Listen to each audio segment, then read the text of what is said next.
Welcome to the Deep Dive. Today, we're really cutting straight through the noise surrounding Iraq's economy. I forget the old narratives, the ones focused just on oil. We've synthesized sources covering a staggering $102 billion investment surge, some groundbreaking social reforms too, and honestly, a monetary challenge so profound it involves, get this, 92% of the nation's money supply sitting outside the formal banking system. Our mission today, pretty simple. Give you the concise analysis of this massive financial rewrite. We need to grasp the urgency behind Iraq's diversification drive, understand how they're tackling this deep distrust in their own currency system, and pinpoint where that huge foreign investment is actually landing. It's a study in extremes, really a future worth over $100 billion battling this, massive fiscal anchor from the past. Yeah, and what's fascinating here is just the sheer scale of international confidence that seems to be underpinning that transformation. Our sources confirm Iraq secured $102 billion in investments just over the past 3 years. And that splits out to about $69 billion in foreign funds and $33 billion domestically. I mean, that figure is genuinely historic. It signals Iraq is serious about modernizing, about integrating. So we're analyzing four kind of integrated themes today. Economic empowerment at the grassroots, wrestling with that unique monetary challenge, securing all that foreign capital, and then modernizing the backbone of their financial system. That confidence is absolutely vital. But let's start maybe where the rubber meets the road. At the grassroots level, we often focus on the big macro figures, right? But economic stability, it's really built from the bottom up. Exactly. And that grassroots foundation is precisely what Prime Minister Mohammed Shia al-Sudani is aiming to reinforce with this Basmat Initiative. Basmat means fingerprint.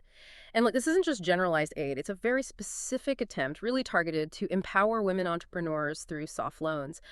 Okay, soft loans specifically for starting small and medium-sized businesses and focusing on critical sectors like, home-based production, e-commerce, agriculture, services. It sounds like it's about more than just job creation. It's about inclusion, right? Absolutely. And if we connect this effort to the broader financial strategy, Basmat is, it's an important step in trying to formalize the domestic economy. See, by offering attractive soft loans, the government hopes to draw local entrepreneurs into the banking system. That ensures crucial liquidity gets injected into local markets, and maybe most importantly, it increases the circulation of dinars within the formal financial framework. It tackles both social inclusion and financial stability. Okay, but let's be direct about the scale of the challenge here. Yeah. How can a few thousand soft loans possibly compete with, this overwhelming force of a $69 billion shadow economy? Yeah. Is Basmat maybe more symbolic than truly impactful, given that huge distrust in banks we mentioned? Well, that tension is the core contradiction of the Iraqi economy today, isn't it? Basmat builds necessary trust, sure, but you're right. It's a drop in a very, very large, hoarded bucket, which brings us squarely to this colossal monetary puzzle facing the Central Bank of Iraq, the CBI. Right, and here is the figure you really need to remember from this deep dive. Former CBI official Mahmoud Dagher revealed that nearly 90 trillion dinars, which is roughly 69 billion US dollars, remain physically outside the formal banking system. 90 trillion dinars. It's hard to even wrap your head around. And that's not just a large sum. It represents, as you said, 92% of the nation's total money supply. This hoarding, it isn't just about a cultural preference for cash. It's a massive regulatory blind spot for the CBI. Okay, explain that practical consequence for the listener. Why does it matter if my money is, under my mattress instead of in a bank vault? It matters hugely because the CBI is essentially flying blind. It cannot effectively manage inflation. It can't set reliable interest rates. It can't expand the necessary credit availability to support economic growth when 92% of the capital is untracked outside its monetary policy control. Iraq is trying to finance this multi-billion-dollar future using basically a financial infrastructure designed for a cash-only past. Right. So the government's pushing back. They're using things like mandatory salary transfers into banks, introducing deposit insurance to try and rebuild, decades of lost trust, and heavily promoting electronic payment systems, all just to coax those idle funds back into productive circulation. It really sounds like a race against time to formalize the whole system. It is. The ultimate goal here is stabilizing the dinar and ensuring that genuine credit growth can actually happen. Think about it. Every single dinar sitting under a mattress is a dinar that cannot be leveraged to build a road or fund a solar plant or support those massive investment pledges we talked about. Cash hoarding acts as this powerful fiscal anchor, just dragging down the modernization efforts. Okay, that pressure is the key link then. Moving from internal liquidity issues to external fiscal health. We see the government desperately trying to preserve the value of the dinar itself. using balanced fiscal and monetary policies, managing currency supply, maintaining international reserves, holding gold. Exactly. But this is where we really need to heed the warning that's embedded in our sources. While the reserves might look healthy on the surface today, experts are flagging growing fiscal pressure. Why? Because the economy is still heavily subsidized, domestic obligations are rising fast. And crucially, government revenue remains dangerously reliant on volatile global oil prices. So this hints at a potential budget deficit phase coming up, maybe liquidity challenges ahead if non-oil revenue doesn't increase fast enough. That potential fiscal strain is critical. Maintaining that balance between the money supply and foreign reserves. It's absolutely key to preventing a catastrophic inflationary shock. So if internal dynamics like the cash hoarding and high domestic costs threaten stability, Iraq has to lean heavily on external cooperation and integration. Precisely. And that need for external validation, for modernization, that's why the recent cooperation agreement between the Central Bank of Iraq and the National Bank of Kuwait's Bahrain branch is strategically so important. Okay, what's the focus of that specific deal? What are they actually doing? It's laser-focused on the practical stuff. Improving cross-border financial transfers, standardizing electronic payment systems across the board, and importantly, training their staff in modern banking compliance, know-how. This is a positive, tangible step toward integrating Iraq's financial system with the more mature Gulf Cooperation Council, the GCC region. It boosts international credibility almost immediately and helps modernize the infrastructure required to actually handle that $102 billion influx we keep mentioning. Okay, let's pivot back to that headline figure then. The $102 billion investment secured over 3 years. What exactly is being funded with that? Is this still just the oil sector getting repackaged, or is it different this time? No, absolutely not. I mean, energy is definitely a component. You can't ignore that. But the diversification is really stark. These funds are pouring into housing, infrastructure, general industry, agriculture, services. But what's really fascinating, I think, is the massive commitment to renewables and green industry projects. We're seeing concrete pledges for solar plants, wind plants, waste-to-energy systems, and these big strategic ventures like the Blue Ammonia Project, the Baghdad Forest Project, a silica sand investment project aimed at building domestic manufacturing capacity. This signals a very determined and, importantly, a very public shift away from just hydrocarbon dependence. That shift, yeah, the move toward clean energy, trying to reduce import reliance. That's a huge signal to the global market. However, securing the pledge is only half the battle, right? We have to talk about the challenge of execution, making it happen. You're spot on. The officials have stressed transparency, private sector participation that's foundational. You need that to attract foreign capital.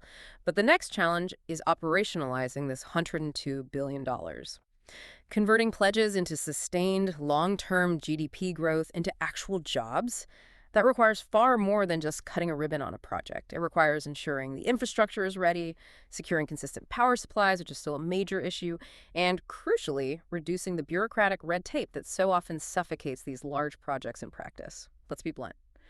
A signed document is not a completed factory. That brings us directly to the tools they are building, or trying to build, to manage this new level of capital flow, specifically the modernization of the capital markets, the Iraq Stock Exchange, the ISX. We see a market that's definitely in flux. You've got companies like Modern Sewing and Alameen Insurance resuming trading after capital increases, which suggests confidence. Yet at the same time, we also see temporary suspensions for others, like the Investment Bank of Iraq, pending necessary financial disclosures. So it shows maybe growing regulatory discipline. I think so. And to help investors navigate this kind of dynamic environment, Rabi Securities has introduced 2 highly strategic new market indices. This is a clear sign of market maturity starting to emerge: specialization. First, you have the RS Iraq Halal Companies Index. This tracks Sharia-compliant firms, including some highly visible companies like AsiaCell and Baghdad Soft Drinks. Second, they launched the RS Iraq Banking Index, which tracks the top 5 performing banks.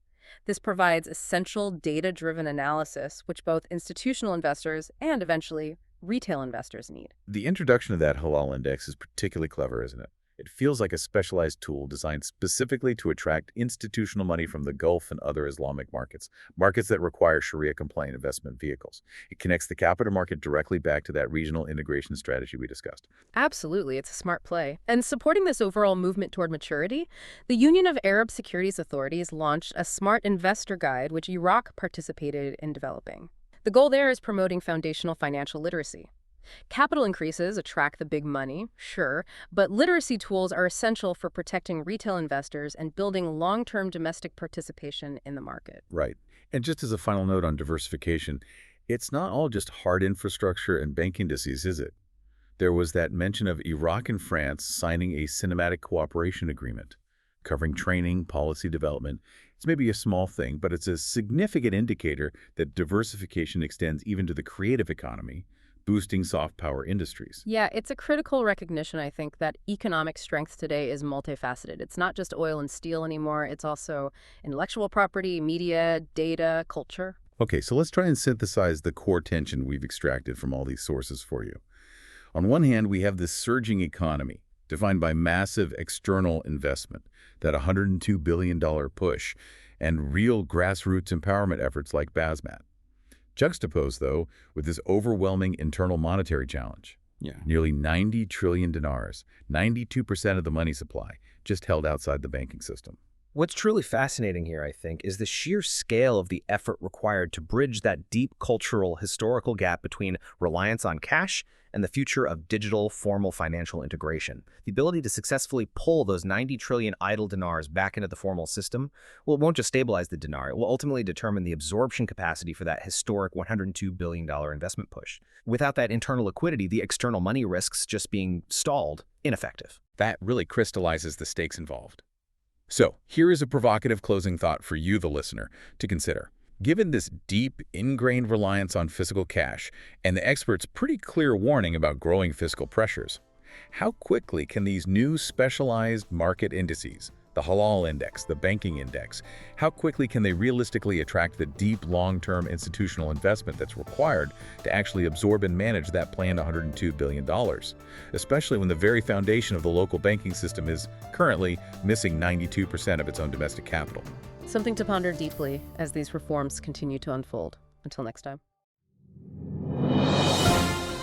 Make sure you join us Fridays, 4 p.m. with Newsroom Updates with Chella Smith, Entertainment News,